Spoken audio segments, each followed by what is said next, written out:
Good morning, students. Today we'll be dealing with Section 51 of the Transfer of Property Act 1882. Now let us see what has been provided under Section 51 of Transfer of Property Act 1882. Section 51 of Transfer of Property Act deals with the improvement made by the bona fide holder under the defective title. Now what does this mean?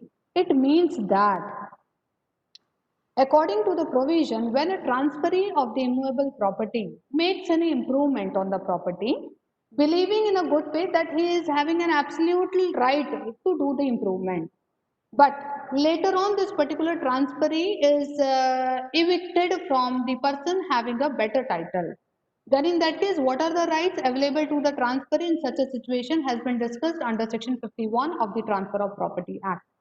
Let us see an example. If A agreed to sell his land to B, and accordingly on the basis of entered agreement, that is to say agreement to sell, also a possession has been handed over of the land to B. But for more value of the land, ultimately A transfers that particular property to C.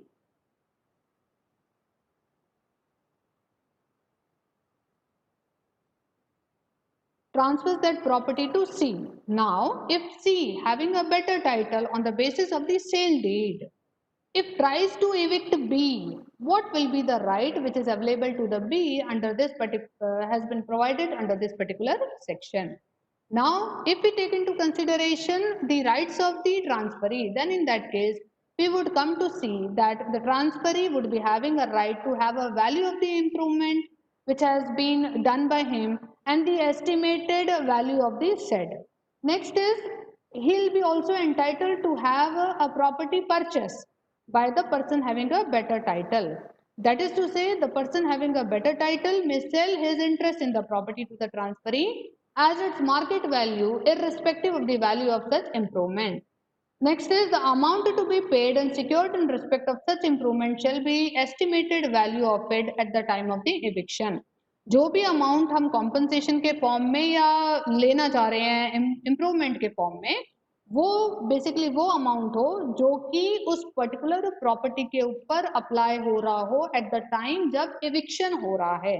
तो market value क्या है on the date of the eviction उस particular property की, उस market value के हिसाब से इस पर्टिकुलर अमाउंट जो है ट्रांसफरी को पेड किया जाना चाहिए. नाउ ये जो बेसिकली सेक्शन है is based on the principle he who seeks the equity must also do the equity. This section is based on the above principle. It means that जब भी कोई पर्सन परचेज करता है property from and ostensible owner believing himself कि ये real owner है and accordingly on the basis of that ये particular purchaser उससे प्रॉपर्टी खरीद के उसके ऊपर इम्प्रूवमेंट करता है, ये सोचते हुए कि ये प्रॉपर्टी अब मेरी है क्योंकि पोजीशन मुझे दे दिया गया है, मैंने इसे खरीद लिया है.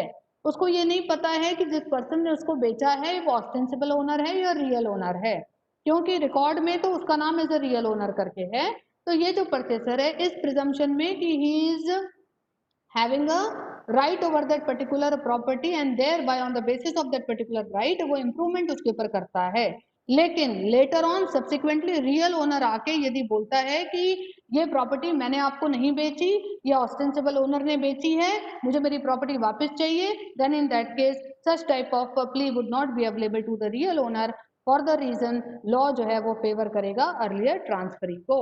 Now, according to the provision of this section जो कि provide किया गया section 51 में, according to the law provision, the real owner will have a right, will have to pay the cost of improvement done by him.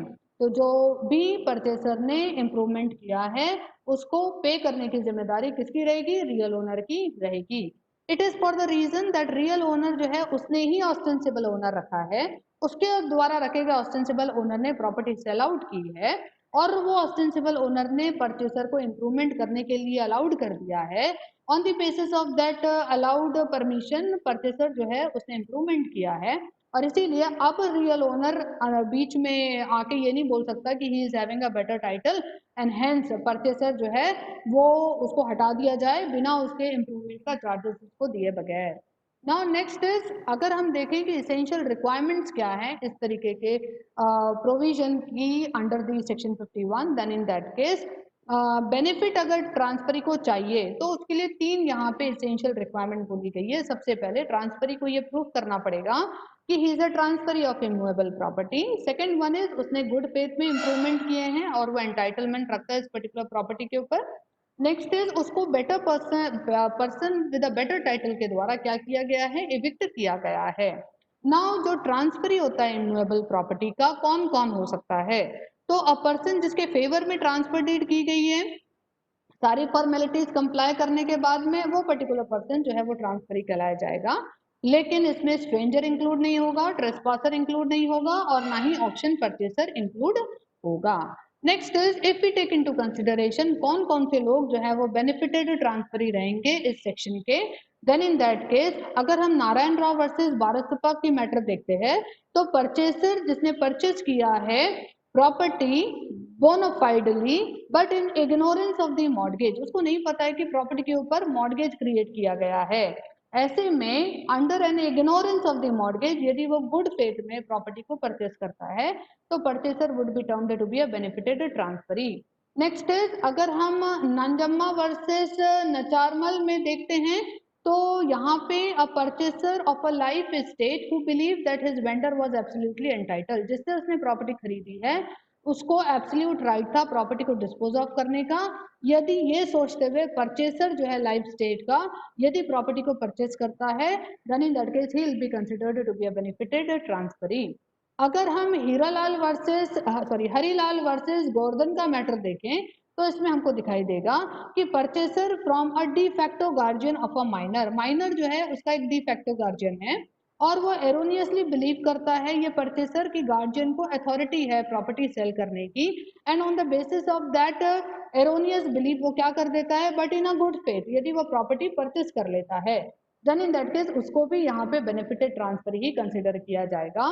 Then Natesa Thevan versus district board of Tanjore में a purchaser who was put in position of a larger area then he was entitled to and who is ignorant of the mistake made improvement on the excess area, वो particular person भी जो है purchaser वो benefited transfer ही रहेगा। इस case में actually जितना property का अग्रीमेंट हुआ उससे ज्यादा हमने उसको पोजीशन में दे दिया, उसको ऐसा लगा कि he owns that particular property and accordingly उसने उसके ऊपर इंप्रूवमेंट कर दिया। लेटर ऑन ये डिस्कवर किया गया कि उसको एक्सेस एरिया मिला है तो वो एक्सेस एरिया के ऊपर जो भी उसने इंप्रूवमेंट किया है he need to be compensated for that. Then in Topenmal versus Chachanmal is matter में a transfer under an oral sale of immovable property worth ₹100 or more। वैसे तो immovable property जिसका वैल्यू ₹100 या ऊपर उसके ऊपर है वो ओरल ट्रांसफर हो नहीं सकता, ठीक है। बट अगर एक्ट क्योंकि this act is been an old one अगर उस वक्त दिया गया है तो भी ये पर्टिकुलर पर्सन जो है परचेसर बेनिफिटेड ट्रांसफर ही माना जाएगा। Next is Mahadev versus Rameshwar के मैटर में जो भी सक्सेसर है in title of the last surviving copartner of a joint in the family वो भी पर्टिकुलर पर्सन जो है वो बेनिफिटेड ट्रांसफर ही माना जाएगा, प्रोवाइडेड ये जो भी इंप्रूवमेंट है ये गुड फेथ में किया जाना चाहिए। जो भी पर्सन है उसने इंप्रूवमेंट गुड फेथ में किया जाना चाहिए ये सोचते हुए कि वो एब्सोल्युटली एंटाइटल है प्रॉपर्टी में इंप्रूवमेंट करने के लिए। नेक्स्ट इज ऐसे किसी पर्सन के द्वारा जो कि ऐसा कोई पर्सन जिसके पास में इम्परफेक्ट टाइटल है या टर्मिनेबल टाइटल है, कहने का मतलब है लीज है जो एक समय के बाद टर्मिनेट हो जाएगी, यदि वो मॉर्गेज किया गया तो मॉर्गेज एक समय के बाद टर्मिनेट हो जाएगा, तो ऐसे में ये लोग एंटाइटलमेंट नहीं रखेंगे, किसी भी तरीके के राइट को क्लेम नहीं करेंगे अंडर दिस पर्टिकुलर सेक्शन। इसके अलावा वो पर्सन जो ट्रेसपासर है, कहने का मतलब है जो रॉन्गफुल पोजीशन में है वो भी रिकवर नहीं कर सकता है cost of improvement. Next is improvement here means कि जो ऐसा इम्प्रूवमेंट जो प्रॉपर्टी की मार्केट वैल्यू बढ़ा दे, ऐसा नहीं कि जो सिर्फ अप्रिशिएबल डिग्री में हो that is not sufficient but market value property की बढ़ जाए दैट इज इंपॉर्टेंट। नाउ क्या क्या चीजें कवर नहीं होगी under the head improvement, ordinary repairs cover नहीं होंगे, ऑर्डिनरी चेंजेस कवर नहीं होंगे, मैन्योर करना सिर्फ कवर नहीं होगा, ना ही levelling of the agriculture land इसमें कवर होगा। नाउ जो पर्सन के पास में बेटर टाइटल है वो यदि इविक्ट कर देता है परचेसर को देन इन दैट केस तो राइट ऑफ कॉम्पनसेशन अवेलेबल है इस सेक्शन के तहत परचेसर के पास में अवेलेबल, लेकिन परचेसर जो है इस राइट ऑफ कॉम्पनसेशन को एक्सरसाइज करे उसके लिए ज़रूरी है कि 2 कंडीशंस फुलफिल होनी चाहिए। सबसे पहले जो परचेसर है उसको इविक्ट किया जाना चाहिए, यानी जो ट्रांसफरी है उसको इविक्ट किया जाना चाहिए by the person who is having a better title. Next is he must have made an improvement believing in a good faith that he is entitled to make an improvement in the immovable property, और उसको ये improvement करने की authority थी। कहने का मतलब है उसने इम्प्रूवमेंट किया हुआ होना चाहिए, इम्प्रूवमेंट करने की उसको अथॉरिटी मिली हुई होनी चाहिए, and on the basis of that authority यदि उसने इम्प्रूवमेंट किया है तो ही will be having a right of compensation. Next is nature of relief क्या दे रहा है सेक्शन 51। तो एक तरीके से जो इविक्टर में choose to compensate the transferee, evictor जो है या तो वो चूज कर सकता है कि वो कॉम्पनसेशन दे या तो अपना इंटरेस्ट ट्रांसफरी यानी परचेसर को सेल आउट कर दे in the property. Next is जो भी हम इम्प्रूवमेंट का अनुमान लगा रहे हैं, एस्टिमेट लगा रहे हैं, वो वैल्यूएशन हम किस आधार पर तय करेंगे। तो ये कहता है कि केदारनाथ वर्सेस मथमल में द वैल्यू ऑफ इम्प्रूवमेंट जो है would not simply by making जितना अमाउंट एक्सपेंस हुआ है इम्प्रूवमेंट करने में उतना ही अमाउंट के लिए पर्सन एंटाइटलमेंट नहीं रखेगा, लेकिन ये इम्प्रूवमेंट की वजह से प्रॉपर्टी की मार्केट वैल्यू कितनी बढ़ गई है उसके आधार पर देखा जाए तो इम्प्रूवमेंट का वैल्यूएशन किया जाएगा। अगर हम नारायण राव वर्सेस बारासप्पा का मैटर देखते हैं, देन इन दैट केस यहाँ पे जिस डेट को बेसिकली इविक्शन किया गया है उस डेट पे मार्केट वैल्यू क्या है प्रॉपर्टी की उसके आधार पर वैल्यूएशन किया जाएगा। The valuation has to be made as on the date of the actual eviction and not on the date of the exercise of the option by the real owner.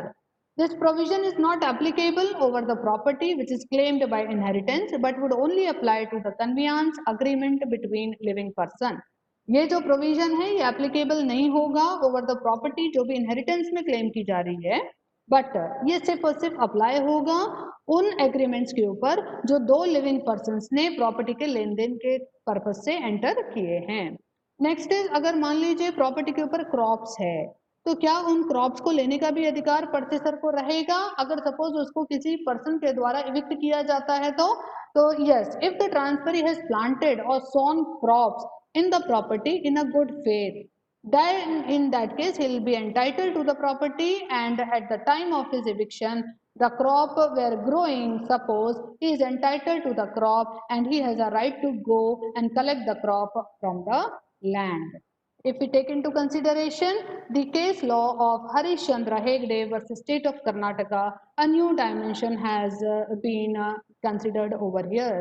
Here it means that the provision, the benefit which has been provided under section 51 would not be applied over the land which has been granted by the government under any particular law.